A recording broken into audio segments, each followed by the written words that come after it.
Jadi sebenarnya, latar belakang saya ini kan sosiologi ya, di Iya, FISIP UNER dulu. Di mhm. situ memang ketika kuliah itu memang dikenalkan lah dengan dunia, riset gitu ya. Meskipun pada saat kuliah itu tidak punya imajinasi, ini pekerjaan apa gitu ya ketika, kita lulus nanti gitu ya. Heeh. Saya lebih dekat ke pekerjaan-pekerjaan yang sifatnya, menulis waktu itu.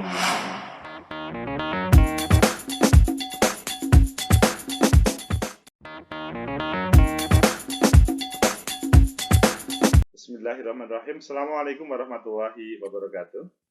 Waalaikumsalam warahmatullahi wabarakatuh. Selamat malam, salam sejahtera untuk kita semuanya. Pemirsa, Agus M. Fauzi Official, malam hari ini kita kehadiran tamu yang super istimewa. Beliau adalah sehari-hari ia menyiapkan data atau di lapangan juga terkait dengan bagaimana masa depan sebuah negeri atau masa depan sebuah lembaga. Maksudnya, beliau adalah orang yang hebat di Litbang Kompas. Kita sapa, bagaimana Mas Johan Wahyu kabarnya? Baik, alhamdulillah Mas Agus, sehat-sehat selalu. Alhamdulillah sehat. Lama tidak jumpa Mas Johan. Iya, Iya. Hari ini kita, Mas Johan, kita itu pengen tahu seperti apa sih Mas Johan kerja yang setiap hari dengan data. Sebetulnya yang saya pengen tahu awal adalah bagaimana cerita Mas Johan selanjutnya tertarik ke dunia Litbang. iya, jadi sebenarnya, latar belakang saya ini kan sosiologi ya, Ya, di FISIP UNER dulu. Di mm, situ memang ketika kuliah itu memang dikenalkan lah dengan dunia, riset gitu ya. Meskipun pada saat kuliah itu tidak punya imajinasi, ini pekerjaan apa gitu ya ketika, kita lulus nanti gitu ya. Saya lebih dekat ke pekerjaan-pekerjaan yang sifatnya, menulis waktu itu. mm, Jadi bayangan saya ya jadi wartawan, sebelum mm, masuk Kompas ya saya menjadi wartawan majalah Gatrah ya, majalah mingguan itu. Tapi, ketika ada peluang, menjadi peneliti di Litbang Kompas, saya mencoba karena pada saat itu memang yang dibutuhkan salah satu latar belakang pendidikannya adalah sosiologi waktu itu. Jadi, saya juga cukup apa ya, kaget juga ada sebuah korporasi mencari alumni sosiologi gitu kan jarang-jarang banget ini alumni sosiologi dicari gitu ya. Biasanya kan yang mainstream itu yang menurut, kita ekonomi, hukum gitu ya, atau kalau FISIP itu komunikasi gitu ya. Ini sosiologi yang dicari. Berarti kan ada sesuatu yang memang, serius mau dilakukan dengan, orang-orang yang berlatar belakang sosiologi ini. Nah, ketika masuk, benar sekali ketika itu kemudian tantangannya adalah bagaimana, melakukan riset gitu ya. mm, Saya sebagai orang yang latar belakang kuliahnya juga standar-standar saja, tidak terlalu serius karena sering lebih serius berorganisasi, akhirnya ya belajar lagi gitu ya, belajar lagi tentang ilmu riset, apa yang saya dapatkan di kuliah dulu ya belajar lagi karena memang, di dunia kerja, terutama di Litbang Kompas, justru itu yang sebenarnya, menjadi sehari-hari yang kita lakukan, yaitu melakukan riset, baik riset kuantitatif maupun, kualitatif. Meskipun sebagian besar memang masih kuantitatif ya, iya. terkait, produk-produk, jurnalistik yang ada di Kompas. Itu Mas Agus, jadi ceritanya memang tidak by design, ceritanya ya, blessing aja tiba-tiba ada kesempatan itu dan yang dicari sosiologi dan saya sebagai, latar belakang sosiologi merasa tertantang, ada korporasi yang mencari keilmuan saya waktu itu. Itu sih. Tapi kalau ngomong-ngomong dunia wartawan sama sama dunia litbang, kemarin pada waktu awal-awal reformasi, ya pada waktu Mas Johan, saya juga itu kan lebih keren ke dunia wartawan deh kelihatannya. Dan Iya, kelihatannya lebih banyak tantangannya deh. Tapi selanjutnya iya. ketika banting setir ke dunia litbang, Mas Johan kok sangat menikmati, melupakan pengen jadi wartawan lagi kelihatannya. Karena memang di Litbang itu kompetensi kita sebagai jurnalis juga tetap kepake ya. Oke, Artinya gini, kalau teman-teman jurnalis itu mungkin mereka lebih banyak pendekatannya adalah pendekatan metode jurnalistik konvensional gitu ya.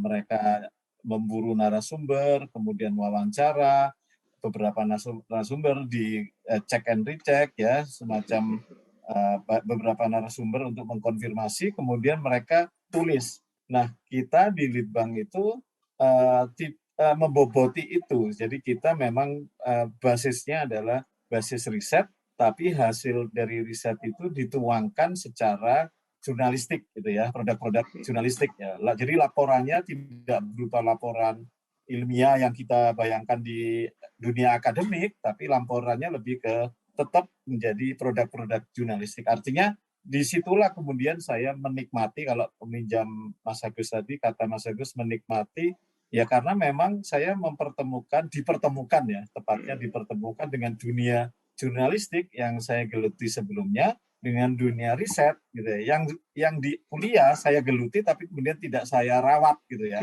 Nah di Litbang Kompas kemudian saya dipaksa untuk merawat itu kembali, mengelola itu kembali, namun tetap tetap memakai atau tetap mempraktekkan kompetensi jurnalistik yang sebelumnya juga saya pegang. Artinya justru eh, mendapat double pengalaman gitu ya. Kalau sebelumnya hanya pendekatan jurnalistik konvensional, ini mencoba mengkawinkan itu, menambah itu dengan pendekatan riset. Nah ini sebenarnya kekuatan ke depan itu, jurnalistik tidak sekedar uh, talking news gitu ya. Jurnalistik itu juga pada akhirnya juga ngomong soal data, pada akhirnya juga ngomong soal hasil riset gitu ya. Dan itu menjadi sumber-sumber uh, diferensiasi bagi sebuah produk-produk jurnalistik. Karena selama ini kita lihat di sosial media, kita terjadi disrupsi media, orang kayak Mas Agus hari ini, malam ini kita bikin konten itu nggak perlu bayar banyak orang kan, jadi artinya nggak perlu banyak kru gitu ya. Tapi bayangkan kalau dulu, bayangin bikin produk seperti ini orangnya berapa gitu ya, Iya. perlu studio, perlu kru gitu, banyak orang, kameramen, presenter gitu ya. Kalau saat ini setiap orang mampu membuat konten gitu ya. Nah, kalau kemudian media konvensional tidak mau memboboti dirinya, tentu dia akan akan tergilas lah oleh orang-orang, atau orang-orang yang berkecimpung di dunia konten ya, di sosial media itu, yang ya itu tantangannya ke depan. Nah, diferensiasi kita pada akhirnya adalah data dan riset ya. Itu yang Oke. sebenarnya menjadi diferensiasi ke depan bagi produk-produk jurnalistik. Intinya bahwa perpindahan dari wartawan ke litbang itu bukan mengurangi tapi malah menyempurnakan ya. Ya, memboboti lah istilahnya. Memboboti. Oh iya, yang saya tahu dulu Mas Johan itu adalah ketua BEM Visip UNER dan juga sebagai aktivis di Litbangnya HMI cabang Surabaya. Apakah Ya. kedua aktivitas ini para mahasiswa ingin tahu seperti apa sih Mas Johan pada waktu mahasiswanya? Apakah pada waktu itu sempat terbersit nanti saya akan menjadi litbang sebuah lembaga dan selanjutnya mengembangkan keahlian atau bagaimana Mas Johan waktu itu? Pada saat di BEM, saya presiden BEM Visip kedua ya, karena Oke, pada saat itu namanya Senat. oke, Setelah reformasi itu memang belum terbayang Litbang itu seperti apa. Tapi ketika di HMI, tepatnya kalau di Litbangnya saya di Batko ya, di iya, Litbang. Kalau di cabang belum di Litbang. Di oke, Batko Jawa Timur, Litbang itu Ya, apa pada saat itu tentu imajinasinya masih imajinasi aktivis gitu ya, yang sesuatu yang apa, eee sesuatu yang sebenarnya gede-gede gitu ya, pengen bikin buku, pengen bikin riset yang besar, tapi ya tahu sendiri ketika dunia aktivis itu semua akan terbentur pada, biaya. Tapi setidaknya imajinasi soal riset itu sudah terbayang pada saat itu. Misalnya satu, eee, paling tidak tradisi membangun database gitu ya. Mhm, Saya pada saat itu coba mulai, ini sudah dilakukan di komisariat waktu itu, mhm, memulai soal alumni gitu ya, database alumni. Karena sebenarnya misalnya dalam konteks pengalaman di organisasi dulu di HMI, alumni itu kan aset sebenarnya. betul. Aset yang sebenarnya bahkan itu aset utama ya pada saat itu semua ketika kegiatan, semuanya, menghubungi alumni. Tapi tidak dikelola secara, database-nya terserak gitu, tidak rapi gitu. Nah, itu pada saat itu ketika di, level cabang itu saya coba bikin, menyuarakan itu, meskipun juga belum belum berhasil banget gitu ya, karena memang saya nggak tahu kalau sekarang apakah sudah terbangun itu, tapi setidaknya ide, gagasan, pentingnya sebuah database itu sudah muncul pada saat itu.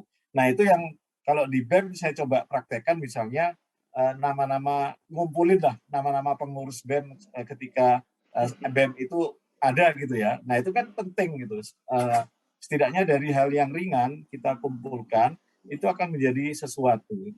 Kerja-kerja database itu kan sebenarnya kerja-kerja yang mengumpulkan serpian-serpian sejarah sebenarnya. Kita Iya. tidak sadar bahwa kerja-kerja data itu juga sebenarnya kerja-kerja mengumpulkan kepingan sejarah gitu.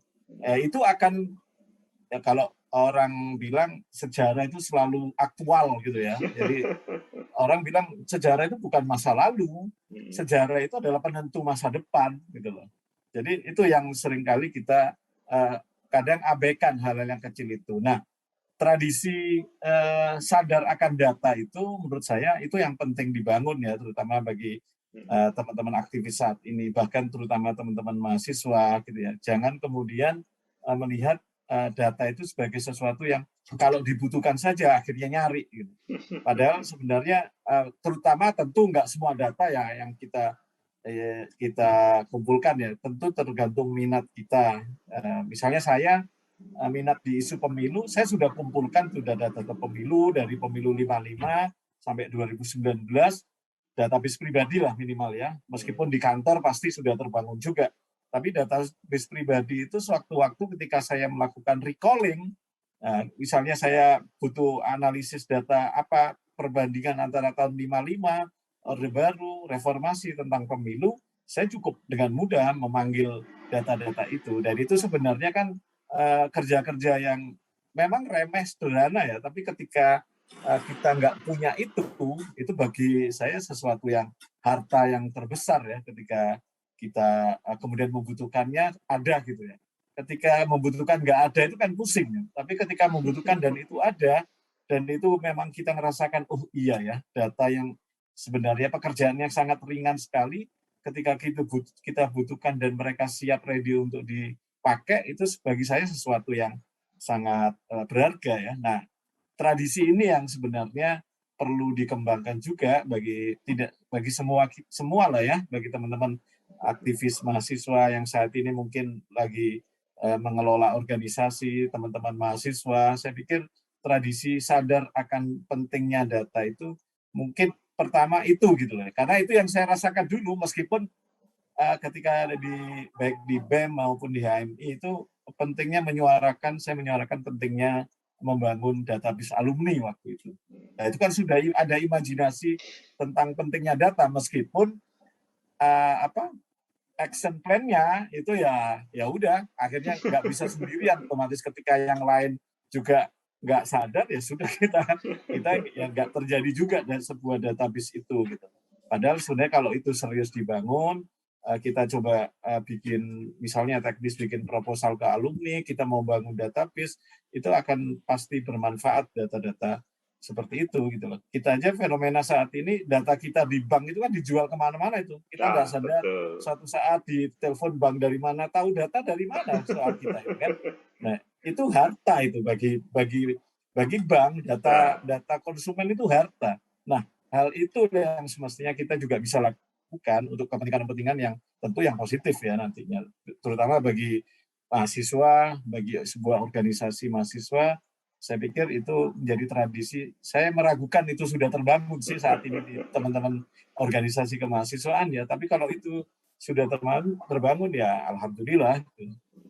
ini teman-teman yang aktivis di berbagai lembaga perlu sadar ya bahwa impian dari Mas Johan pada waktu mahasiswa itu selanjutnya terrealisir ketika dalam dunia kerja. Waktu itu memang belum terrealisir 100%, tapi selanjutnya pada dunia kerja akhirnya luar biasa begitu Mas Johan ya.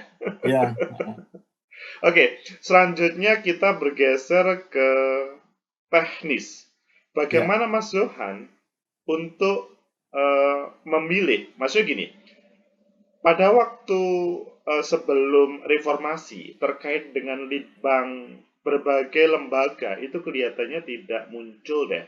Begitu juga lembaga survei itu tidak muncul. Tetapi pasca reformasi, khususnya mempersiapkan pemilu 2004 atau pilkada 2005, selanjutnya banyak lembaga survei yang muncul.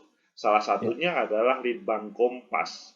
Bagaimana ceritanya Mas Johan membangunnya atau mungkin lembaga membangunnya gitu Mas Johan? Iya, saya masuk Kompas 2004 persis ya. Jadi Ah, memang saya tidak terlibat sejak awal, tapi kalau melihat kita senior-senior, sebenarnya Litbang Kompas itu juga sudah memulai menjelang tahun 99 gitu. Kita oke. melakukan survei gitu ya, kemudian tapi memang tidak untuk publikasi. Jadi kita memang ibaratnya latihan ya mungkin ya. Jadi untuk Um, menguji metodologi, menguji apakah kita mampu melakukan sebuah riset besar gitu ya. Jadi memang aktivitasnya memang dalam taraf memang internal waktu itu untuk uji coba gitu ya. Kemudian puncaknya itu uji coba itu terus gitu ya, terus dilakukan. Kita ini karena saya belum masuk waktu itu, cerita senior-senior ini memang melakukan sebuah uji coba terus gitu ya, melakukan apakah kemampuan semakin uji coba metodologi ya. terus-terusan gitu ya. Hmm, Puncaknya itu di Pilkada Jakarta 2007 saya ingat ya, oke. ketika eh, Fauzi Bowo ya Pak kayaknya Fauzi itu Bowo, majunya Pak mengalami. Fauzi Bowo. Iya itu Fauzi Bowo dan iya Fauzi Bowo ya waktu itu Ah, kita apa sama Adang Doro Jatun waktu itu Adang Doro Jatun, ya. dua. Waktu itu kita memberanikan diri untuk melakukan survei dan hitung cepat quick count. Jadi saya waktu pada saat itu terlibat langsung di lapangan gitu ya sebagai koordinator wilayah di Jakarta. Hmm, Waktu itu itulah pertama kali secara publish Litbang Kompas mengadakan hitung cepat. oke, Apa sih alasannya kita melakukan itu? Tentu itu tidak lepas dari fungsi media melakukan kontrol. oke. Media itu kan fungsinya kan edukasi, kemudian hiburan, gitu ya, kemudian memberikan informasi, tapi juga sebagai kekuatan keempat dalam demokrasi dalam konteks melakukan kontrol. Hmm, Nah, hitung cepat itu bagian dari itu gitu ya, melakukan kontrol terhadap proses pemungutan suara dan penghitungan suara Pilkada DKI 2007 waktu itu. ya. Nah, itulah pertama kali dan hasilnya alhamdulillah Hmm, meskipun itu bukan tujuan utama ya, tapi tujuan utamanya adalah kontrol. ah, Selisih hasil hitung cepat kita itu yang paling mendekati dari hasil resmi yang diumumkan KPU DKI Jakarta waktu itu. Nah, itu oh, semakin menambah kepercayaan diri pede bahwa keyakinannya ya. pada saat itu ternyata kita mampu loh melakukan itu gitu ya. Ternyata apa yang kita lakukan sudah benar lah secara metodologi, secara prosesnya ya, teknisnya, pengambilan sampel. Kita semakin pede pada saat itu. Itu kemudian kembali lagi di Pilkada bukan pilkada, setelah itu pemilu kan. Setelah itu pemilu 2009. Nah, pemilu 2009 itu Ah, kita kemudian melakukan hitung cepat secara nasional. Itu untuk oh, pertama kali. oh, jadi kalau 2007 itu secara regional, 2009 Pilkada itu kan. secara nasional pertama kali Ya, ya. pertama kali 2009 itu. Baru Oh, kemudian di 2014 kita melakukan lagi. Kemudian pilkada Jawa yang 3 besar Jawa 2018. Ya, ah, Jawa Timur, Jawa Barat, dan Jawa Tengah. Waktu itu kita juga melakukan hitung cepat, termasuk pilkada DKI yang 2017 ya. 2012 ya, yang Pak 2012. ya, yang Jokowi, era Jokowi Jokowi, ya 2012. 2012 era 12. Jokowi itu. Sama Oke. era Pak Anies terpilih, itu juga melakukan hitung cepat. Jadi artinya sejak itulah kontestasi pemilu, terutama pemilu yang 5 tahunan, sejak 2009 itu kita melakukan survei dan hitung cepat, termasuk di dalamnya di hari hitung cepat itu juga melakukan exit poll. Jadi apa yang kita lakukan itu masih dalam konteks kontrol, tapi seringkali kita juga tidak mau disebut sebagai lembaga survei Oh. karena kita adalah lembaga media kan. Oke. Lembaga media, karena itu kita tidak berafiliasi dengan asosiasi lembaga survei manapun, termasuk Aropi maupun Persepi, karena memang kita bukan lembaga survei, kita adalah lembaga media yang kebetulan memang mampu menyelenggarakan riset dan hitung cepat sendiri gitu ya, tanpa keterlibatan dengan pihak lain. Itu sih. Apakah keputusan seperti itu tidak mengganggu dalam misalkan administrasi untuk mendaftarkan di misalkan KPU atau pemerintah? Karena kan yang mereka tertuang dalam teks misalkan undang-undang adalah lembaga survei, tetapi Ya. Kompas tetap mengatakan kita bukan lembaga survei. Iya, kita tetap lembaga media. Oh, lembaga Kan, media. kan sebenarnya kita kan mendaftarkan ke KPU ya sebagai Iya. lembaga yang mau melakukan survei dan hitung cepat. Ya Nah, sebenarnya KPU, otoritas KPU memaknai kami sebagai apa. Tapi pada saat pendaftaran kita tetap sebagai PT Kompas Media Nusantara. Yang orang pasti tahu, nggak perlu disebutin, kita kan lembaga media. Ya otoritas, tapi ternyata sama KPU ya dikasih sertifikat ya selesai. Oke, dalam perjalanannya saya melihat hasil-hasilnya relatif akurat, tetapi masalahnya adalah Kompas tidak mau seperti lembaga-lembaga survei yang lain yang selanjutnya menjadi profesional yang sebetulnya kalau itu digunakan bermanfaat bagi pasangan calon, bermanfaat untuk menambah apa pundi-pundinya Kompas misalkan, dan selanjutnya mengapa Kompas tetap pada jalur itu tidak seperti lembaga-lembaga survei lainnya? Ya karena tadi kita kan satu lembaga media yang Hmm. menjaga independensi gitu ya, dan menjaga bahwa kita tidak punya terkait atau punya hubungan atau punya kerjasama dengan pihak manapun, terutama yang terkait kepentingan politik. Jadi kita menjaga tujuan itu ya. Oke. Kita memang tidak melakukan apa yang dilakukan teman-teman lembaga survei lain yang memiliki klien gitu ya, kemudian menjadi konsultan gitu. Kita tidak, karena memang fungsi utama kita adalah memberi informasi ke publik, kemudian melakukan kontrol terhadap proses politik, termasuk proses pemilu. Bagaimana kemudian itu dilakukan dengan quick count. Quick count itu kan pada dasarnya adalah kontrol kan ya, ketika di Filipina terhadap kepemimpinan Marcos itu kan beberapa, karena itu kan dulu 99 kita tahu Anfrel itu kan dari sana semua ya, teman-teman Betul. Anfrel. Jadi mereka melakukan pemantauan. Ya, Indonesia kan belum ada tradisi pada saat itu, apalagi di era Orde Baru kita tidak punya tradisi untuk melakukan pengawasan, bahkan kontrol gitu ya. Ya kita terima apa adanya saja proses pemilu itu. Nah, tradisi itu kemudian masuk ke Indonesia, quick count itu sebagai tradisi baru. Kemudian ya apalagi kemudian media yang juga punya fungsi kontrol, menjadi kuat gitu ya kita melakukan itu. Jadi kita tidak menjadikan aktivitas survei atau hitung cepat itu menjadi aktivitas yang apa istilahnya masuk ke wilayah privat gitu ya, misalnya bekerjasama dengan partai atau pihak yang punya kepentingan, kita tetap itu menjadikan sebagai wilayah publik gitu ya, melayani publik gitu. Itu sih Mas Agus. Oke. Ini penonton itu pengen tahu bagaimana suka duka Mas Johan ketika di lapangan. Pasti Mm-mm. ada banyak cerita suka, pasti juga ada beberapa cerita dukanya. Bisa diceritakan Mas Johan suka dukanya? Ya kalau sukanya banyak ya tentu karena pengalaman kita yang jelas di kami peneliti itu kalau bisa memang tetap turun ke lapangan ya meskipun mungkin yang sudah senior itu udah jarang tapi memang sebisa mungkin pada saat survei itu kita tetap turun lapangan biar bisa merasakan apa ya feel apa ya kondisi lapangan gitu ya Meskipun bagaimana ada orang-orangnya di lapangan nih ya. Meskipun ada teman-teman interviewer di lapangan, kita tetap turun gitu ya, meskipun Oke.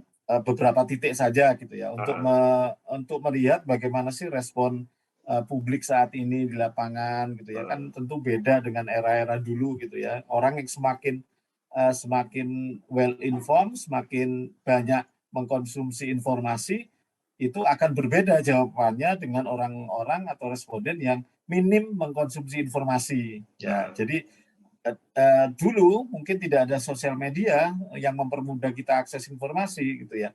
Nah sekarang kan relatif mudah aksesnya. Tentu kualitas responden kita tentu berbeda dengan era-era dulu. Itu yang secara ini ya kita dapat banyak pengalaman gitu ya secara sukanya.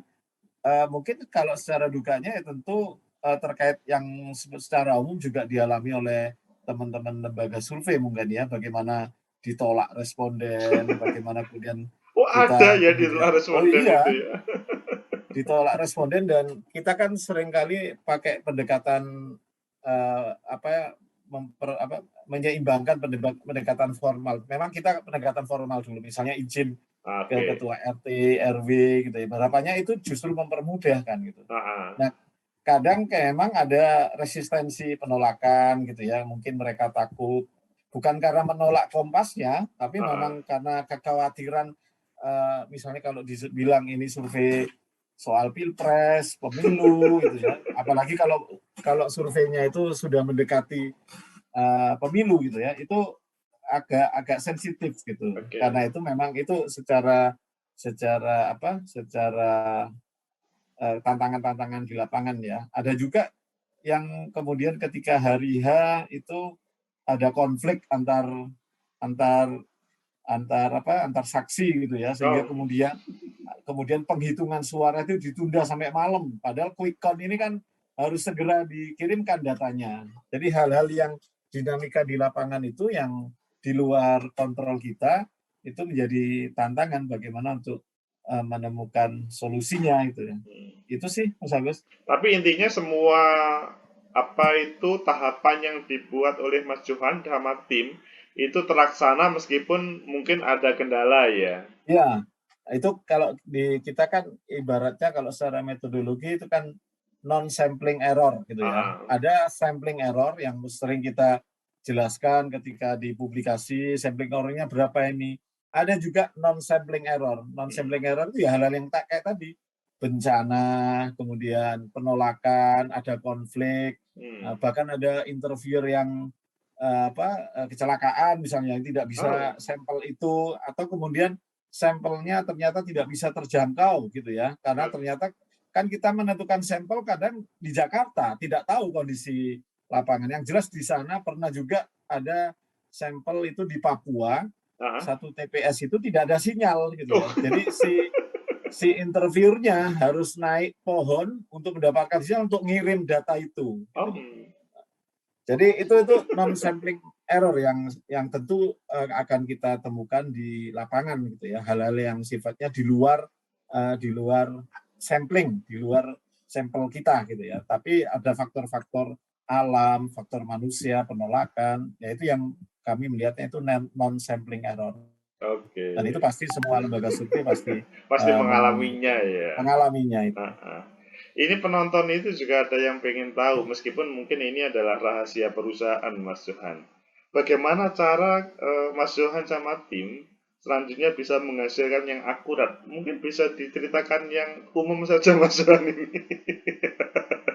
Bagaimana menghasilkan yang akurat sebenarnya ya sesuai standar baku metode penelitian saja yang Oke.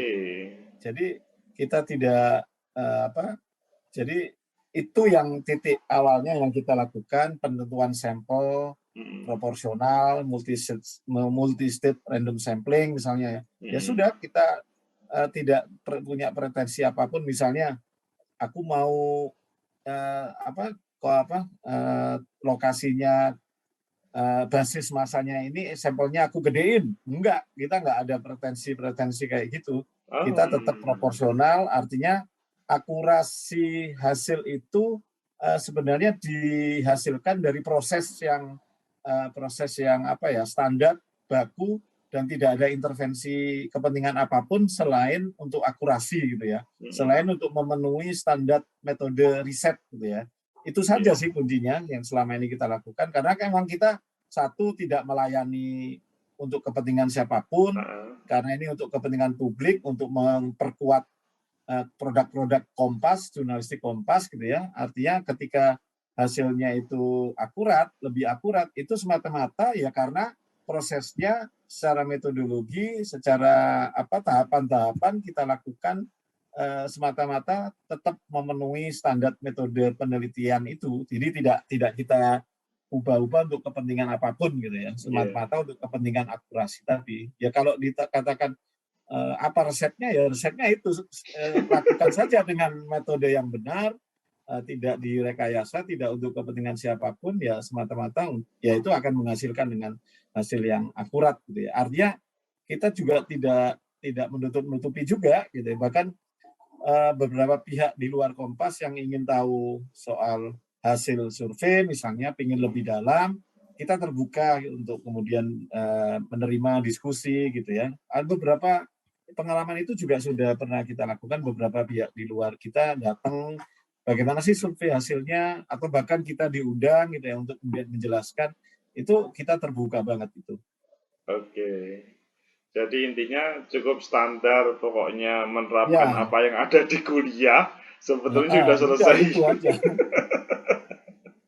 Mas Johan, ini kan juga penonton itu juga pengen tahu, sesudah 16 tahun di Kompas, di Litbang Kompas, apakah ada hal yang ekspektasi Mas Johan secara pribadi, apakah juga secara lembaga, yang mungkin belum tercapai dan ingin dikembangkan pasca atau menyongsong 2024 nanti, Mas Johan?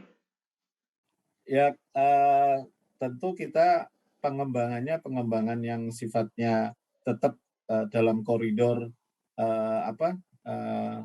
garis yang sudah ditetapkan ya, bahwa kita tetap menjaga independensi, kita tetap menjaga marwah Kompas sebagai pelayan publik gitu ya, semata-mata tetap melayani kepentingan publik, tidak untuk kepentingan siapapun. Itu sudah menjadi garis tegas yang tidak bisa kita ubah sampai kapanpun. Tapi kalau pertanyaan apakah ketercapaian, tentu seringkali kita masih sering mencoba untuk melakukan uji coba metodologi gitu ya. Kita uji coba metodologi, pengembangan metodologi itu memang setiap kali kita lakukan gitu ya. Termasuk dengan pengembangan metodologi kualitatif. Jadi selama ini kan kita memang bertumpu ke kuantitatif ya, karena misalnya kan yang paling ditunggu banyak pihak itu adalah elektabilitas, popularitas ya, survei-survei itu kan sifatnya tentu kuantitatif. Nah, ke depan itu memang masih diupayakan penguatan yang kualitatif. Kita pernah nyoba sebenarnya, tapi sifatnya tidak kualitatif murni sih, tapi lebih ke survei opini leader ya. Saat itu yang kita fokuskan adalah rektor. Jadi kenapa rektor? dia adalah simbol akademik gitu ya. Akademik itu simbol masyarakat yang kelas menengah atas secara pemahaman ya, lebih berkualitas pemahamannya. Kita melakukan survei opini leader untuk menjajaki siapa sih pada saat itu ya, siapa potensi calon pemimpin di 2014 pada saat itu, jauh sebelum 2014. Nah, hal-hal itu ke depan memang akan kita coba perkuat lagi kemampuan metodologi kualitatif. Kadang bisa jadi untuk menjadi apa ya, warna baru ya di Ya, dunia pasti di warna baru dunia itu. di dunia apa di dunia Survei, riset. elektoral, demokrasi elektoral Ah, kita. Jadi tidak semata-mata urusannya adalah soal elektabilitas, tapi semata-mata adalah mencoba menggali potensi-potensi calon pemimpin ke depan. Itu sih bayangan kami, tapi memang masih coba kita jajaki Kak Stefan, karena kita pernah melakukan survei opini leader, tapi masih baunya ya masih bau kuantitatif gitu ya, tapi belum ke depan itu perlu benar-benar lebih kualitatif sih, caranya ke arah sana. Oke, dalam dunia survei, tentunya ada yang melihat secara positif atau sebagian melihat negatif. Apalagi ketika terjadi politik uang, maka pikiran mereka adalah semua akan terselesaikan dengan politik uang. Nah, bagaimana ketika ada pikiran-pikiran negatif, apalagi kemudian, loh ini survei ini seperti dukun saja mampu meneropong, pasti ini ada permainan dengan ini bagaimana merespon orang-orang yang berpikir negatif itu, Mas Johan? Ya itu sudah sering ya kita Ah, hadapi, terutama misalnya terkait hasil survei, itu beberapa politisi yang mungkin tidak suka dengan hasilnya, itu kadang kemudian meresponnya negatif. Kami sih santai-santai saja, karena sebenarnya survei itu kan ibarat termometer gitu ya, kita mm-mm. ngukur suhu badan kita. Kita mestinya ya kalau ketika masuk ruangan, apalagi sekarang ya, ketika masuk ruang-ruang publik harus Ah, cek suhu. Kita pernah nggak sih ketika dicek suhu protes kok suhunya kita seperti itu, kan nggak juga toh. Nah, mestinya memperlakukan survei itu ya sama kayak kita memperlakukan alat ukur suhu badan kita itu saja, santai saja. Ketika kita 37, oh berarti kita udah mulai hati-hati nih 37 gitu. Apalagi 37,5 udah bunyi itu alat gitu kan. Berarti ada sesuatu yang ada dalam tubuh kita. Kita kan jarang kemudian nolak nolak termometernya. Kenapa termometer, kan tidak jarang kan kita nolak. Ya mestinya kayak gitu. Jadi ibaratnya survei itu ya ibarat alat bantu kita untuk mengukur positioning kita itu berada di mana gitu loh saat ini. Justru itu bisa jadi bahan evaluasi gitu ya, refleksi gitu ya. Misalnya survei tentang kepuasan kinerja pemerintah. Ya bagi pemerintah saya pikir itu masukan gitu loh. Bagi partai politik pendukung pemerintah ya itu masukan juga. Bagi partai yang tidak mendukung, wah ini bisa dijadikan amunisi untuk nyerang pemerintah. Kita kan tidak bisa mengendalikan orang mempersepsi hasil survei kita, tapi kita bisa mempertanggungjawabkan kepada ke publik bahwa proses survei ini sudah dilakukan dengan metode yang benar, tidak dipengaruhi oleh pihak manapun, kita tetap menjaga independensi. Jadi survei itu boleh saja salah, tapi nggak boleh bohong, istilahnya oh. itu. Survei itu boleh salah tetapi tidak boleh Ya, bohong. Itu penting itu. dalam konteks salah itu maksudnya, Ah, oh kok beda sama survei yang ini, beda ah, survei yang ini, ya itu kan bisa saja bisa ya. Oh saja. ternyata kok beda sama hasil KPU. Wong survei itu kan memotret peristiwa di hari itu. Dia tidak memotret di hari 10 tahun yang akan datang, ini kan beda gitu ya. Betul. Sama dengan kita tadi analogi saya, kita cek suhu. Suhu kita kan suhu pada saat itu. Pada saat itu. Nah, ketika kita pulang, minum obat, tidur, dicek suhu udah turun dan normal. Apakah kita menyalahkan survei yang ketika cek suhu yang sebelumnya? Enggak, toh. Enggak, betul. Nah, itu sebenarnya memperlakukan survei itu ya seperti halnya kita memperlakukan alat termometer suhu tadi saja. Oke, ini sudah lumayan panjang, tetapi saya ada satu pertanyaan lagi, plus nanti ada closing statement. Pertanyaan terakhir adalah, pada waktu pemilu 2019 kemarin, ada 40 lembaga survei yang berpartisipasi dalam pemilu tersebut. Dan ada waktu, maksudnya baru jam 15.00 pada hari itu boleh diumumkan. Apakah Mas Johan secara pribadi ataupun lembaga dengan tumbuh kembangnya atau semakin banyaknya lembaga survei itu akan mengganggu terhadap ya semangat pribadi untuk mengembangkan leadbank tersebut, atau kemudian yang kedua adalah apakah jam 15 pada waktu pengumuman itu adalah semacam membatasi kreativitas teman-teman leadbank atau lembaga survei, Mas Yuan? Iya, yang pertama tentu ketika banyak pihak melakukan hal yang sama dengan kami sih melihatnya sesuatu yang positif ya. Kan kita semangatnya kontrol. Semakin banyak orang yang mengawasi, semakin banyak pihak yang melakukan hitung cepat, itu kan semakin banyak orang yang mengkontrol proses pemilu itu ya. Otomatis penyelenggara pemilu nggak bisa main-main gitu, karena dia dilihat, dipantau banyak orang gitu ya. Jadi itu dari sisi itu kami cukup apresiasi dan merasa ini positif gitu ya.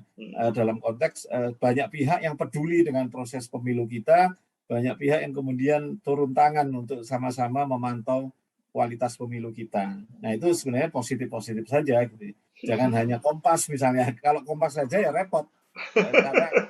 Karena nggak ada pembandingnya gitu loh. Kalau semakin banyak, ternyata benar ya hasil hitung cepatnya. Karena misalnya dari 15 lembaga survei, ya ke-15-nya itu sama hasilnya, minimal komposisinya ya. Nah, itu kan semakin memperkuat. Kemudian yang pertanyaan kedua soal karena itu aturan ya, tentu kita memang di satu sisi itu ketika itu diumumkan jam 15 ini kan mengurangi efek wow gitu ya, efek wow terhadap hasil hitung cepat gitu ya. Efek wow hitung cepat itu kan sebenarnya kan satu kontrol, di sisi yang lain itu kan ada komodifikasi hitung cepat itu hiburan gitu ya. Misalnya di televisi orang kan pengen cepet-cepet pengen tahu Pengen nih tahu, hasilnya kayak betul. apa. Kepo. Semakin kan mestinya jam 1 kan misalnya Betul. umumnya. Tapi ketika diundur jam 15 tentu itu mengurangi efek wow tadi. Tapi bagi kami sih itu kan tetap tidak mengurangi derajat kontrolnya ya. Saya pikir tetap saja itu tidak akan mengurangi, ya kita tetap aja sesuai regulasi, sesuai aturan penyelenggara kita membuka itu pukul 15 pada saat 2019 kemarin. Ya sesuai aturan saja kita ikuti. Ya, aturan itu sesuatu yang harus diikuti meskipun mungkin ada kritik-kritik atau masukan-masukan yang mungkin menurut kita tidak sesuai mungkin ya. Yap. Oke Mas Juan, ini adalah closing statement. Saya pikir para penonton itu ingin mendapatkan closing statement dari jenengan, baik teman-teman partai politik atau teman-teman aktivis atau pemirsa secara umum ketika berhubungan dengan lembaga survei, keakuratan dan kemudian masa depan Indonesia. Silakan Mas Johan.